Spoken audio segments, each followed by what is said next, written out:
નમસ્કાર વિદ્યાર્થી મિત્રો, તો આજે હું ફરી વખત વિડીયોની અંદર આવી ગયો છું. આજે આપણે ભણવાનું છે બીજા નંબરનો ટોપિક, જેને આપણે ગુસ્સા કહેવામાં આવે છે, ગુરુત્તમ સામાન્ય અવયવ વિશે.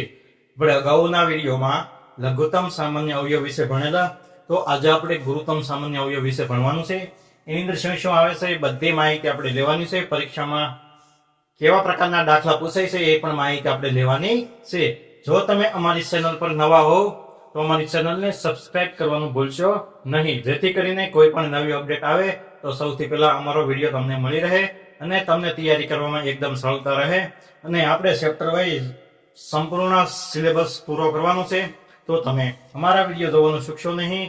અથવા તો હવે આપણે ટોપિકની શરૂઆત કરીએ કે આપણે ગુરુત્તમ સામાન્ય અવયવમાં શું શું આવે છે, કઈ રીત હોય છે સામાન્ય અવયવ.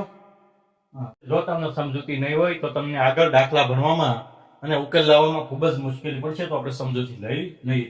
તો હવે આપણે સમજૂતીની વાત કરીએ કે બે અથવા બે કરતા વધુ સંખ્યાઓને જે મોટામાં મોટી સંખ્યા વડે નિશેષ ભાગી શકાય તે મોટી સંખ્યાઓને આપેલી સંખ્યાઓનો ગુરુત્તમ સામાન્ય અવયવ કહેવાય.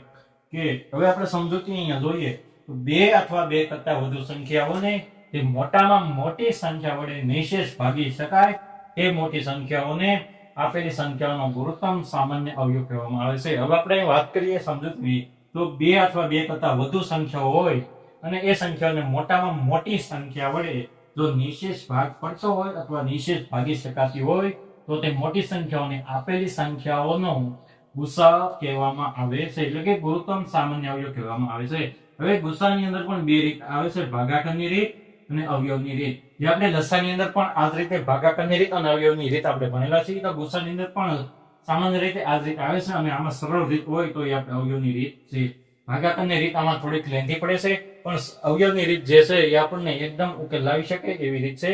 અને હવે આપણે આગળ ભણવાનું છે અને દાખલાઓ, ગુસાના દાખલાઓ. તો હવે દાખલા નંબર 1 કે 128, 288 અને 160 નો ગુસા જણાવો. અહીંયા ખાસ ધ્યાન આપવાનું છે, લસા અને ગુસામાં મિસ્ટેક ના થઈ જાય. અહીંયા આપણને ગુસા આપેલો છે તો આપણે ગુસા શોધવાનું છે. તો હવે આ ત્રણેય સંખ્યાનો ગુસા જે છે 32 આવે છે, તો 32 કઈ રીતના આવે છે એ આપણે સમજૂતી જોઈએ. તો આપણે સમજૂતી દ્વારા જોવું હોય તો 128 ને 2 ગુણ્યા 2 ગુણ્યા 2 ગુણ્યા 2 ગુણ્યા 2 ગુણ્યા 2 ગુણ્યા 2. તો અહીંયા 2 કા 2, 2 દુ 4, 4 દુ 8, 8 દુ 16, 32, 32 દુ 64 અને 64 દુ 128. તો આપણને 128 એ સંખ્યા મળી જાય છે. હવે 288 ની અંદર 2 કા 2, 2 દુ 4, 4 દુ 8, 8 દુ 16, 16 દુ 32, 32 તેરી 96 અને 96 તેરી 288. તો આપણને અહીંયા પણ 288 મળી જાય છે. હવે 160 ની અંદર 2 કા 2, 2 દુ 4, 4 દુ 8, 8 દુ 16, 16 દુ 32 અને 32 પંચા 160. તો આપણને 160 પણ મળી જાય છે. હવે જે આવે છે એ મેન વસ્તુ આવે છે કે આપણે હવે ગુસ્સા કઈ રીતના શોધવો. તો આમાંથી 2 લેવાના, આમાંથી 2 લેવાના, આમાંથી 2. તો 2 ગુણ્યા 2 ગુણ્યા 2, 3 વખત 2 આવી ગયા. હવે આપણે 5 અને 3 નો કોઈ ઉપયોગ થશે નહીં, તો ફરીથી 2 અને 2 પાછા લેવાનો છે. તો 2 અને 2, તો 2 કા 2, 2 દુ 4, 4 દુ 8, 8 દુ 16 અને 16 દુ 32. તો આપણને અહીંયા આવી રીતના 32 લસા મળે છે. હવે દાખલા નંબર 2 કે 45, 75 અને 165 નો ગુસા જણાવો. તો હવે આપણે આનો ગુસા જે આવે છે એનો જવાબ જે છે એ 15 આવે છે. હવે આપણે સમજૂતીમાં જોવાનું છે આ 15 કઈ રીતના આવે છે. તો આપણે 45, 75 અને 165 લખી દેવાના છે. તો 3 ગુણ્યા 3 ગુણ્યા 5, તો 3 તેરી 9, 9 પંચા 45. હવે 75 ની અંદર 3 ગુણ્યા 5 ગુણ્યા 5, તો 3 પંચા 15, 15 પંચા 75. હવે આવે છે 165. તો 3 ગુણ્યા 5 ગુણ્યા 11, તો 5 તેરી 15, 5 તેરી 15, 15 ગુણ્યા 11, તો આપણને 165 જવાબ મળે છે. અને હવે આવે તો અહીંયા એક આપણે નોંધ લખેલી છે કે દરેક સંખ્યામાંથી મોટું હોય તે ફક્ત એક જ વાર ઉપયોગ કરવો. જેમ કે અહીંયા આપણને 3 ગુણ્યા 5, જો આપણને જવાબ મળે છે 15, તો આપણને ગુસા મળી ગયો છે 15.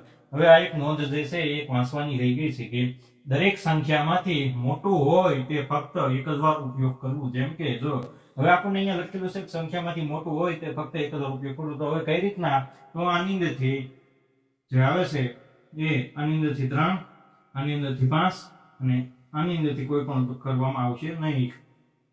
કારણ કે અહીંયા 3 પણ આવી ગયા છે અને 5 પણ આવી ગયા છે, પણ અહીંયા 11 એક જ વાર છે, એટલા માટે 11 નો કોઈ ઉપયોગ થશે નહીં. તો આપણે 3 ગુણ્યા 5 કરીએ તો આપણને 15 ગુસ્સા મળી જાય છે. તો ગુસ્સાની અંદર કંઈક આવી રીતના દાખલા હોય છે જે એકદમ સરળ હોય છે અને આપણે અવયવની રીત કહી શકાય. જો તમે આ રીતે દાખલો ગણશો તો તમને એકદમ સરળ પડશે, અને જો તમને ઘડિયા આવડતા હશે તો પણ બેસ્ટ રહેશે, અને એટલા માટે ઘડિયા પાકા કરવા ખૂબ જ જરૂરી છે.